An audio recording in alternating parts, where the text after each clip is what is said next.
운수 좋은 날. 현진건. 새침하게 흐린 품이 눈이 올 듯하더니 눈은 아니 오고 얼다가 만 비가 추적추적 내리는 날이었다. 이날이야말로 동소문 안에서 인력 거꾼 노릇을 하는 김첨지에게는 오래간만에 도닥친 운수 좋은 날이었다. 문 안에 들어간답시는 앞집 마마님을 전찻길까지 모셔다 드린 것을 비롯으로 행여나 손님이 있을까 하고 정류장에서 어정어정하며 내리는 사람 하나하나에게 거의 비는 듯한 눈결을 보내고 있다가 마침내 교원인 듯한 양복쟁이를 동광학교까지 태워다 주기로 되었다. 첫 번에 30전, 둘째 번에 50전, 아침 대바람에 그리 흉치 않은 일이었다. 그야말로 재수가 옴붙어서 근열흘 동안 돈 구경도 못한 김첨지는 10전짜리 백동화 서푼 또는 5푼이 찰칵하고 손바닥에 떨어질째 거의 눈물을 흘릴 만큼 기뻤었다. 더구나 이날 이때에 이 80전이라는 돈이 그에게 얼마나 유용한지 몰랐다. 컬컬한 목에 모주 한 잔도 적실 수 있거니와 그보다도 앓는 아내에게 설렁탕 한 그릇도 사다 줄 수 있습니다. 그의 아내가 기침으로 쿨룩거리기는 벌써 달포가 넘었다. 조밥도 굶기를 먹다시피 하는 형편이니 물론 약 한 첩 써본 일이 없다. 구태여 쓰려면 못쓸 바도 아니로되 그는 병이란 놈에게 약을 주어 보내면 재미를 붙여서 잡고 온다는 자기의 신조에 어디까지 충실하였다. 따라서 의사에게 보인 적이 없으니 무슨 병인지는 알 수 없으되 반드시 누워가지고 일어나기는 새로 모로도 못 눕는 걸 보면 중증은 중증인 듯 병이 이래도록 심해지기는 열흘 전에 조밥을 먹고 체한 때문이다. 그때도 김첨지가 오래간만에 돈을 얻어서 좁쌀 한 대와 10전짜리 나무 한 단을 사다 주었더니 김첨지의 말에 의지하면 그 오라질 년이 천방지축으로 냄비에 대고 끓였다. 마음은 급하고 불길은 달지 않아 채 익지도 않은 것을 그 오라질 년이 숟가락은 고만두고 손으로 움켜서 두 뺨에 주먹덩이 같은 혹이 붉어지도록 누가 빼앗을 듯이 처박질하더니만 그날 저녁부터 가슴이 땡긴다. 배가 캥긴다고 눈을 흡뜨고 지랄병을 하였다. 그때 김첨지는 열화와 같이 성을 내며 에이 오라질년 조랑복은 할 수가 없어. 못 먹어 병 먹어서 병. 어쩌란 말이야. 왜 눈을 바로 뜨지 못해. 하고 앓는 이에 뺨을 한번 후려갈겼다. 급뜬 눈은 조금 바루어졌건만 이슬이 맺히었다. 김첨지의 눈시울도 뜨끈뜨끈하였다. 이 환자가 그러고도 먹는 데는 물리지 않았다. 사흘 전부터 설렁탕 국물이 마시고 싶다고 남편을 졸랐다. 이런 오라질년. 조밥도 못 먹는 년이 설렁탕은 또 처먹고 지랄병을 하게. 라고 야단을 쳐보았건만 못 사주는 마음이 시원치는 않았다. 인제 설렁탕을 사줄 수도 있다. 앓는 어미 곁에서 배고파 보채는 개똥이 3살먹이에게 죽을 사줄 수도 있다. 80전을 손에 쥔 김첨지의 마음은 푼푼하였다. 그러나 그의 행운은 그걸로 그치지 않았다. 땀과 빗물이 섞여 흐르는 목덜미를 기름 주머니가 다 된 외목 수건으로 닦으며 그 학교 문을 돌아 나올 때였다. 뒤에서 인력 꺼 하고 부르는 소리가 난다.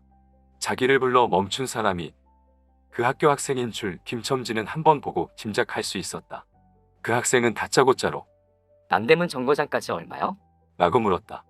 아마도 그 학교 기숙사에 있는 이로 동기방학을 이용하여 귀향하려 함이리라. 오늘 가기로 작정은 하였건만 비는 오고 짐은 있고 해서 어찌할 줄 모르다가 마침 김첨지를 보고 뛰어나왔음이리라. 그렇지 않으면 왜 구두를 채 신지도 못해서 질질 끌고 비록 고구라 양복일망정 노박이로 비를 맞으며 김첨지를 뒤쫓아 나왔으랴. 남대문 정거장까지 말씀입니까? 하고 김첨지는 잠깐 주저하였다. 그는 이 우중에 우장도 없이 그 먼 곳을 철벅거리고 가기가 싫었습니까? 처음 것 둘째 것으로 고만 만족하였습니까? 아니다, 결코 아니다. 이상하게도 꼬리를 맞물고 덤비는 이 행운 앞에 조금 겁이 났습니다. 그리고 집을 나올 제 아내의 부탁이 마음에 캥기었다. 앞집 마마님한테서 부르러 왔을 제 병이는 그 뼈만 남은 얼굴에 유일의 생물 같은 유달리 크고 움푹한 눈에 애걸하는 빛을 띄우며 오늘은 나가지 말아요. 제발 덕분에 집에 붙어 있어요.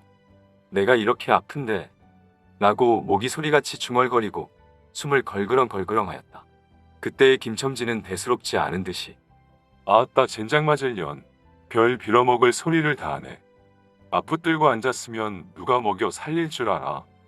하고 훌쩍 뛰어나오려니까 환자는 붙잡을 듯이 팔을 내저으며 나가지 말라도 그래. 그러면 일찍이 들어와요. 하고 목매인 소리가 귀를 따랐다. 정거장까지 가잔 말을 들은 순간에 경련적으로 떠는 손, 유달리 큼직한 눈, 울듯한 아내의 얼굴이 김첨지의 눈앞에 어른어른하였다. 그래, 남대문 정거장까지 얼마란 말이여? 하고 학생은 초조한 듯이 인력거꾼의 얼굴을 바라보며 혼잣말같이 인천차가 11점에 있고 그 다음에는 새로 2점이던가. 라고 중얼거린다. 1원 50점만 줍시오. 이 말이 저도 모를 사이에 불쑥 김첨지의 입에서 떨어졌다. 제 입으로 부르고도 스스로 그 엄청난 돈 액수에 놀랐다.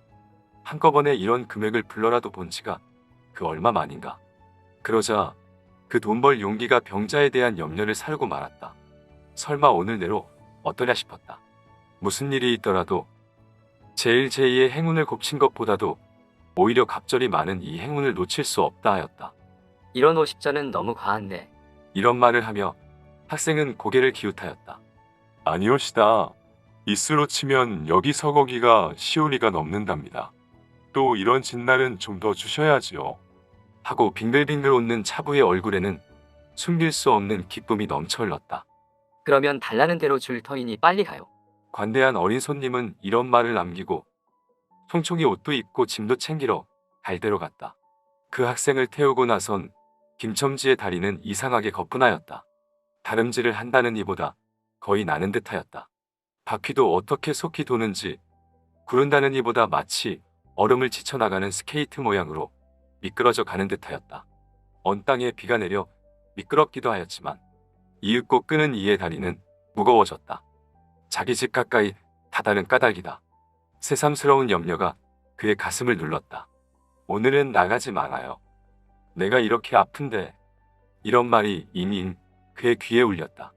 그리고 병자의 움쑥 들어간 눈이 원망하는 듯이 자기를 노리는 듯하였다. 그러자 엉엉하고 우는 개똥이의 곡성을 들은 듯 싶다. 딸꾹딸꾹하고 숨 모으는 소리도 나는 듯 싶다. 왜 이리우 기차 놓치겠구먼.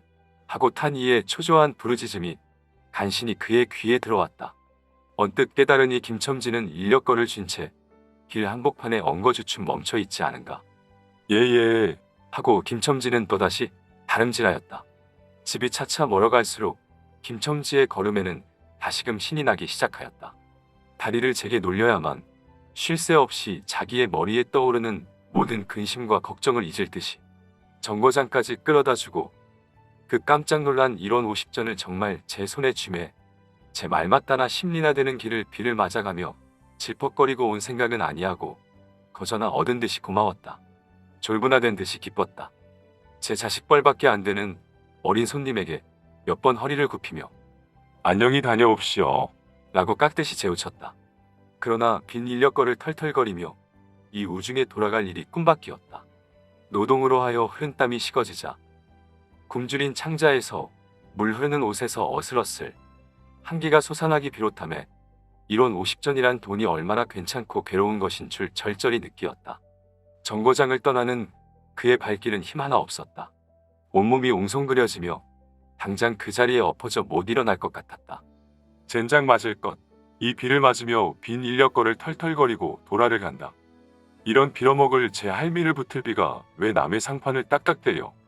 그는 몹시 화증을 내며 누구에게 반항이나 하는 듯이 개걸거렸다. 그럴 즈음에 그의 머리엔 또 새로운 광명이 비쳤나니 그것은 이러고 갈 게 아니라 이 근처를 빙빙 돌며 차 오기를 기다리면 또 손님을 태우게 될는지도 몰라란 생각이었다. 오늘 운수가 괴상하게도 좋으니까 그런 요행이 또 한 번 없으리라고 누가 보증하냐.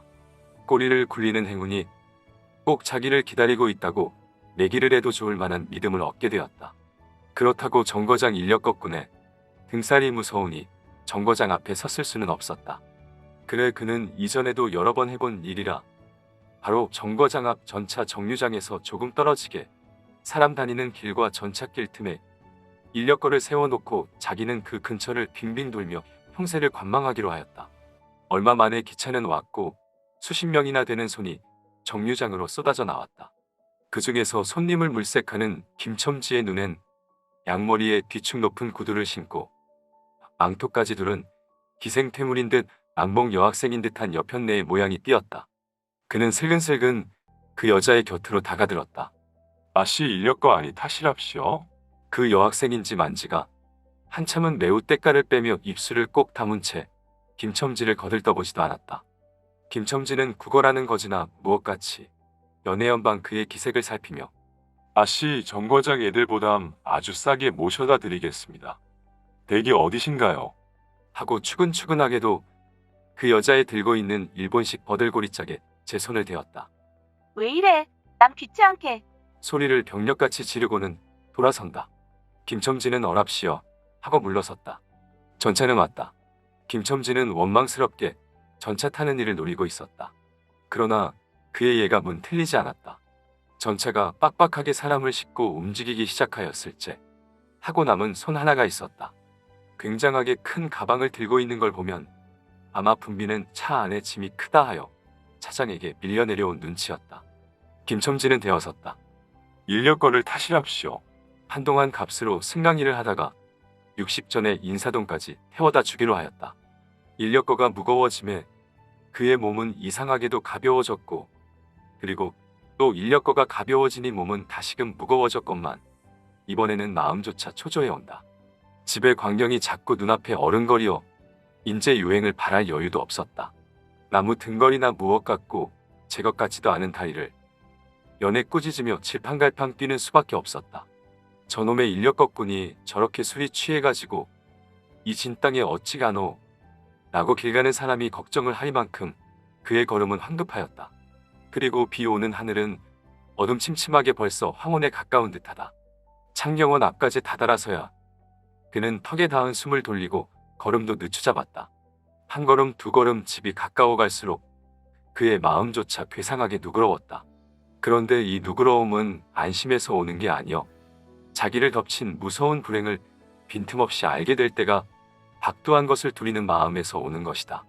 그는 불행에 다닥치기 전 시간을 얼마쯤이라도 누리려고 버르적거렸다. 기적에 가까운 벌이를 하였다는 기쁨을 할 수 있으면 오래 지니고 싶었다. 그는 두리번 사면을 살피었다. 그 모양은 마치 자기 집, 곧 불행을 향하고 달아가는 제 다리를 제 힘으로는 도저히 어찌할 수 없으니 누구든지 나를 좀 잡아다고 구해다고 하는 듯하였다. 그럴 즈음에 마침 길가 선술집에서 그의 친구 치삼이가 나온다.